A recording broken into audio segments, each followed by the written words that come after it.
إن الحمد لله نحمده ونستعينه ونستغفره ونعوذ بالله من شرور أنفسنا وسيئات أعمالنا من يهده الله فلا مضل له ومن يضلل فلا هادي له أشهد أن لا إله إلا الله وحده لا شريك له وأشهد أن محمدا عبده ورسوله بلغ الرسالة وأدى الأمانة ونصح الأمة وتركها على المحجة البيضاء ليلها كنهارها لا يزيغ عنها إلا هالك فصلوات الله وسلامه عليه وعلى آله وصحبه ومن دعا بدعوته إلى يوم الدين أما بعد فإن خير الحديث كلام الله وخير الهدي هدي رسول الله وشر الأمور محدثاتها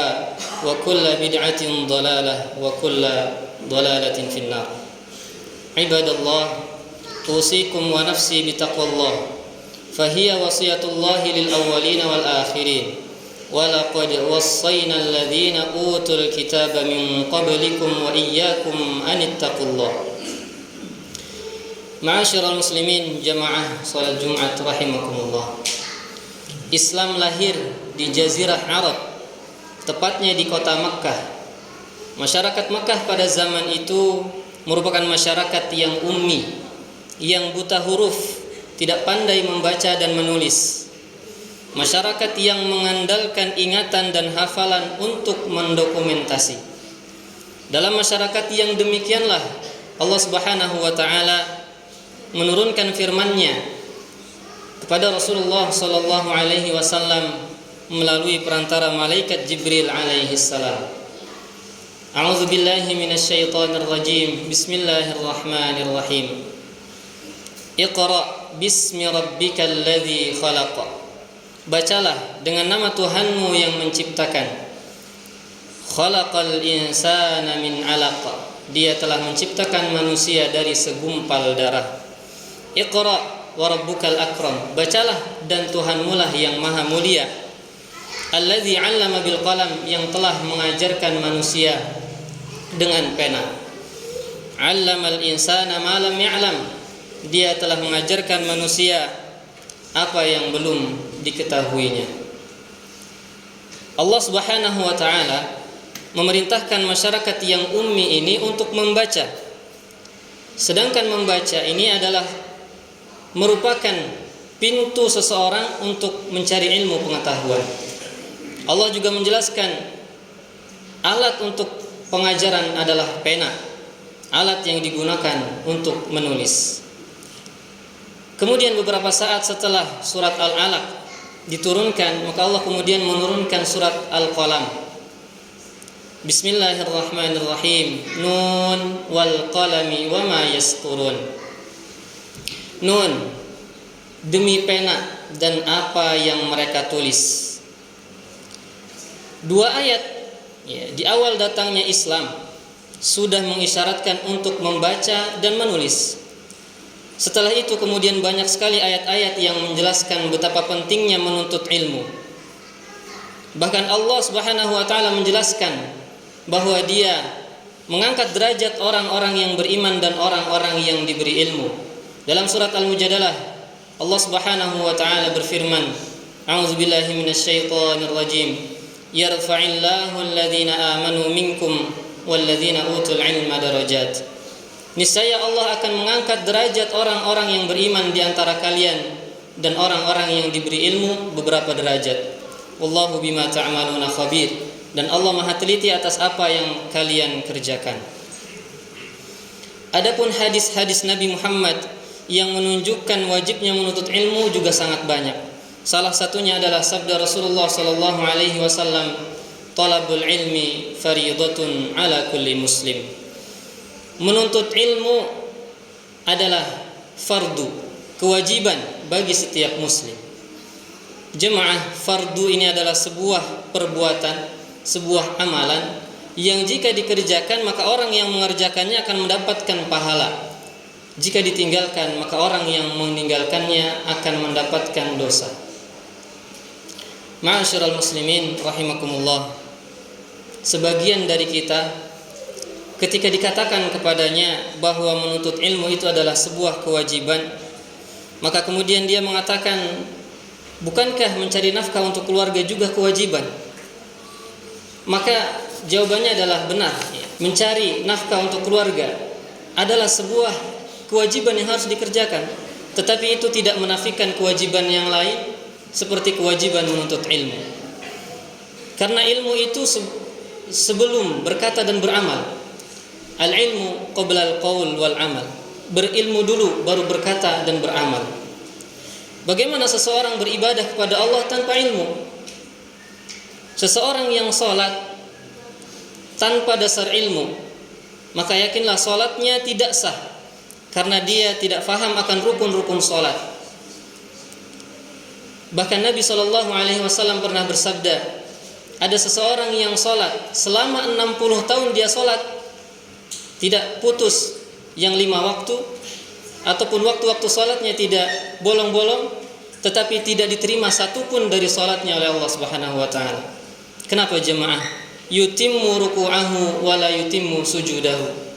Dia sempurna rukuknya tapi tidak sempurna sujudnya. Yutimmu sujudahu wa la yutimmu ruku'ahu. Dia sempurna sujudnya tapi tidak sempurna rukuknya. Ini adalah sebuah rukun yang dilalaikan bagi orang yang salat. Maka jemaah, meskipun kita semua memiliki kewajiban untuk mencari nafkah, akan tapi jangan sampai menjadikan kita lalai terhadap kewajiban-kewajiban yang lain seperti kewajiban menuntut ilmu. Jemaah salat Jumat rahimakumullah, tahukah kita bahwa orang yang Allah benci di dunia adalah orang yang mengetahui, orang yang berilmu terhadap perkara-perkara dunia, tetapi dia bodoh terhadap perkara-perkara akhirat.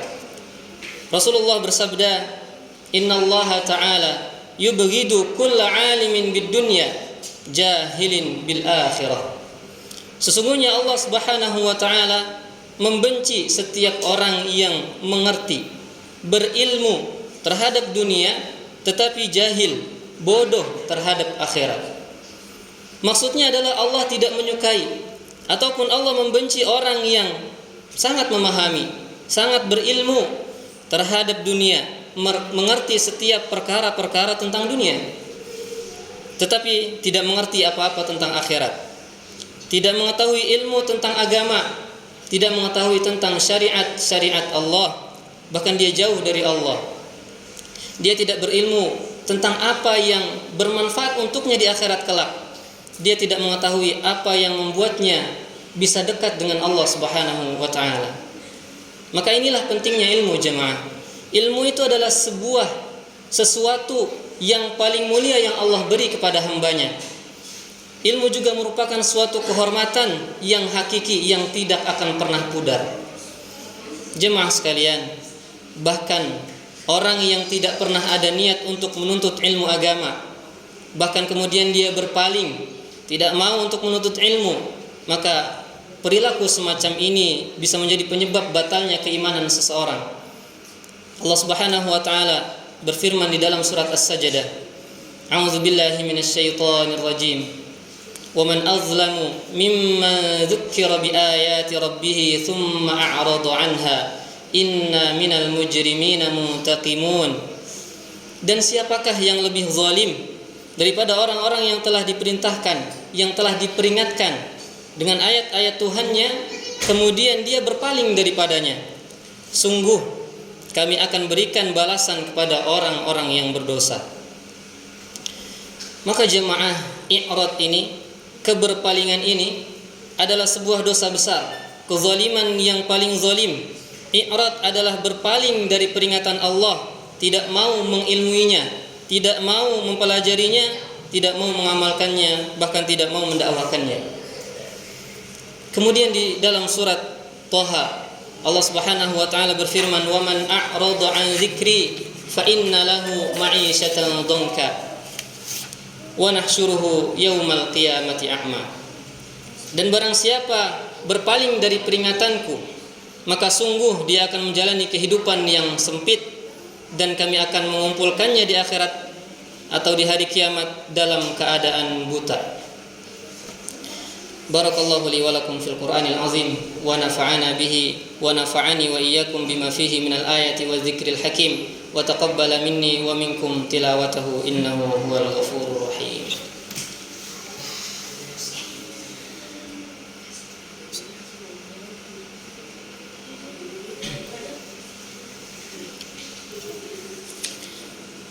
Alhamdulillahi rabbil alamin nasiril mujahidin wa mudhillil mustakbirin falam taqtuluhum walakinallaha qatalahum. Wassalatu wassalamu ala nabiyyina al-mujahidis syahid wa ala alihi wa sahbihi wa man jahada jihadahu wa ba'd. Jemaah sekalian rahimakumullah, maka demikianlah pentingnya menuntut ilmu agama. Dari khutbah yang pertama bisa kita ambil beberapa poin tentang pentingnya menuntut ilmu agama.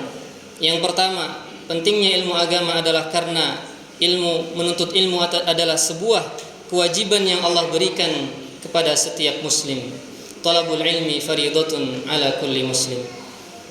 Yang kedua, pentingnya menuntut ilmu adalah karena ilmu adalah sesuatu yang paling mulia yang Allah berikan kepada hambanya, sehingga Allah mengangkat derajat orang yang berilmu. Yarfa'illahu alladhina amanu minkum walladhina utul ilma darajat. Yang ketiga, pentingnya ilmu adalah karena beribadahnya kita kepada Allah harus dengan ilmu, sehingga ibadah yang kita kerjakan Allah terima. Kemudian yang keempat, pentingnya ilmu adalah karena Allah mengancam bagi siapa saja yang tidak mau menuntut ilmu agama. Wa man a'rada 'an dzikri fa inna lahu ma'isyatan dhanka wa nahsyuruhu yaumal qiyamati a'ma. Maka mudah-mudahan kita menjadi orang yang selalu istiqamah dalam menuntut ilmu dan mengamalkannya. Ibadallah, innallaha amarakum bi amrin bada'a fihi bi nafsihi wa thanna bi malaikatihi wa sallasa bikum ayyuhal mu'minun. Innallaha wa malaikatahu yusalluna 'alan nabi ya ayyuhalladzina amanu sallu 'alaihi wa sallimu taslima. Allahumma salli wa sallim wa zid wa barik wa an'im ala nabiyyina wa syafi'ina Muhammadin sallallahu alaihi wasallam wa ala alihi wa sahbihi wa man tabi'ahum bi ihsan ila yaumiddin. Allahumma ighfir lil mu'minina wal mu'minat wal muslimina wal muslimat al ahya minhum wal amwat innaka sami'un qaribun mujibud da'wat. Allahumma ansuril mujahidina wal muslimina fi Filistin. Allahumma ansuril mujahidina wal muslimina fi Gazzah. Allahumma ansuril mujahidina wal muslimina fi kulli makan. Rabbana la tuzigh qulubana ba'da idh hadaitana wa hab lana min ladunka rahmah innaka antal wahhab. Rabbana ighfir lana wa li ikhwanina alladhina sabaquna bil iman wa la taj'al fi qulubina ghillan lil ladzina amanu rabbana innaka raufur rahim. Rabbana atina fid dunya hasanah wa fil akhirati hasanah wa qina adzaban nar. Subhana rabbika rabbil izzati amma yasifun wa salamun alal mursalin walhamdulillahi rabbil alamin.